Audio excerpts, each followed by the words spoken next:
যাক দাওয়ালার পাপটা কম হইতাছে। দাড়ি যারা চাচ্ছে আবার পাপটা বেশি হয়। শুরু করে কাটলে পাপটা একটু কম হয়। এটা কি জিরো মারতেছে? জিরো? হ্যাঁ, ওয়ান ওয়ান। ওয়ান। আচ্ছা, এই শেপের বিল কত?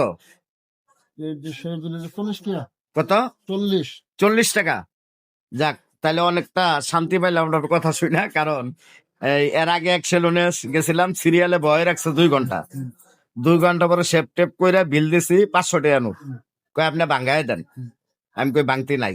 কয় না বাঙ্গায় দেন। আমি কই বাংতি নাই। পরে হেঁটে বাঙ্গায় না আমার আবার 500 রিটার্ন দিছে। আমি কই টাকা রাখছেন। কয় না আপনি দেন। আরে ভাই, দিতে দিতে প্রথম দিছি 50 টাকা। কয় ভাই খুশি হয়ে দেন। এরপরে দিছি 100। কয় ভাই কি কোয়ালিটি, খুশি হয়ে দেন। এরপরে দিলাম 200। এরপরেও কয় খুশি হয়ে দেন। তাহলে একবার শেভ করে যদি 300-400 টাকা বিল দেওয়ার লাগে, তাহলে ওই হিসাবে তো আপনি অনেক ভালো আছেন ভাই। আপনার দোকান করইতলা বাজারে না? মাশাল্লাহ মাশাল্লাহ। এই যে ভদ্রলোক শেভ করতেছে, বিল 40 টাকা না?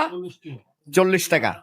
আর অবশ্যই সেলুনে ঢোকে যারা শেভ করবেন, যাদের বেশি বেশি টাকা আছে ওনারা বেশি দেন, আমাদের আপত্তি নাই। কিন্তু আমরা যারা দরিদ্র মানুষ, এদের বিলটা যাতে একটু কমায় নেওয়া হয়। 40 টাকার মতোই হয়। জি জি জি, ধন্যবাদ ভাই।